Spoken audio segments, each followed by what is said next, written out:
Február máme za sebou a preto je tu opäť čas na pravidelné zhrnutie digitálnych noviniek DigiNews, ktoré vám prináša agentúra Hype a portál Sketcher.sk.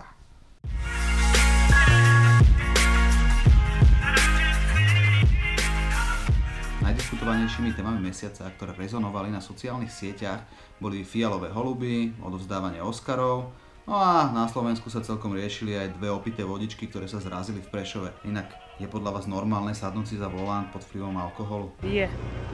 Na východe je.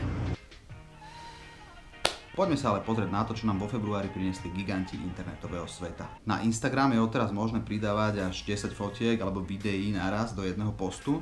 To znamená, že normálne pridáte post, v ktorom je v podstate 10 fotiek alebo videí a medzi tými sa môžete jednotlivo preklikávať normálne klasicky swipovaním doľava doprava. To, čo zaviedol Snapchat a Facebook to potom ukradol, alebo teda vlastne inšpiroval sa pre Instagram Stories, teraz zavádza aj do WhatsAppu. Pridáte storku s tým, čo robíte v podobe obrázka alebo videa, no a tento obrázok alebo teda video zmizne po 24 hodinách. Ako hovorí samotný Facebook, otvárajú sa tak nové možnosti reklamy. Na americkom trhu začal Facebook testovať reklamné breaky v live videách.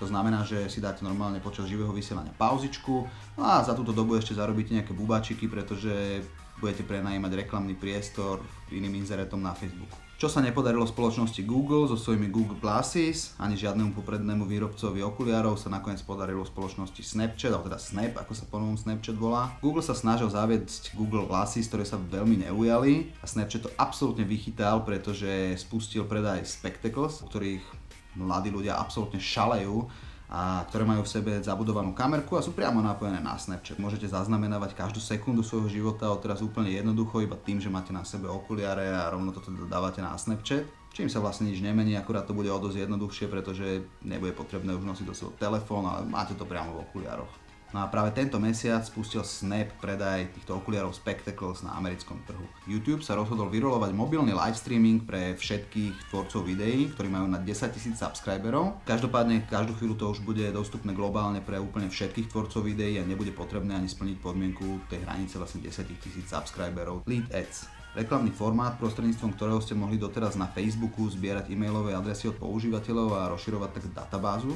sa teraz spúšťa už aj na Instagrame. Normálne bude reklamný formát, do ktorého používateľ môže priamo zadať e-mailovú adresu a vy tak vlastne rozširujete svoju databázu, čo je o dosť jednoduchšie, ako keby ste ho museli presmerovať na nejakú landing page, kde si od neho ten e-mail vypýtate. Aj keď teda lead ads na Instagrame budú mať trošku svoje špecifika a budú trošku odlišné od tých na Facebooku, ale ten základ dostáva úplne rovnaký, to znamená, že človek normálne zbáda reklamu, vy mu poviete, prečo by vám mal dať svoj e-mail, on vám zanechá svoj e-mail, no a vy si takto rozširujete svoju databázu. Na základe udalostí a nálad, ktoré aktuálne panujú vo svete, sa Facebook rozhodol bojovať proti diskriminácii, a to už či na základe rasy alebo pohlavia, viery a tak ďalej. A prvá vec, ktorú urobí, bude, že sprísni reklamy. To znamená, že bude oveľa viacej čekovať, či nie sú náhodou diskriminačné. No a druhá vec je, že upgradeuje svoj tool, ktorý bude sledovať všetky príspevky, tak aby na ne Facebook mohol čo najrýchlejšie zareagovať a teda pokiaľ sú diskriminačné, tak buď ich zablokuje alebo ich priamo vymaže.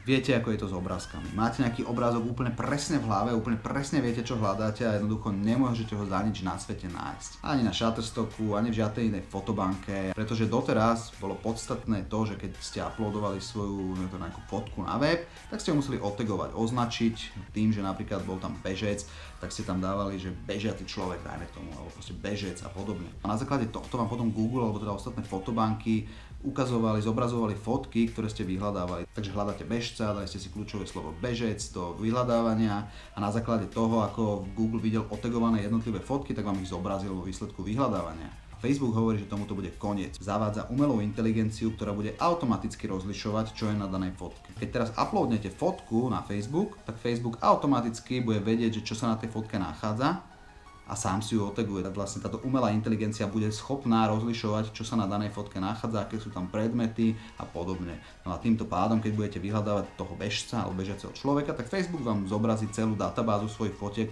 ktoré on sám vyhodnocuje, že sa tam práve ten bežec alebo bežiaci človek nachádza. Je to každopádne obrovský krok vpred z hľadiska vizuálneho vyhľadávania. Takže asi toľko, ja vám ďakujem, že ste sledovali februárové DigiNews, subscribujte sa a vidíme sa zase o mesiac.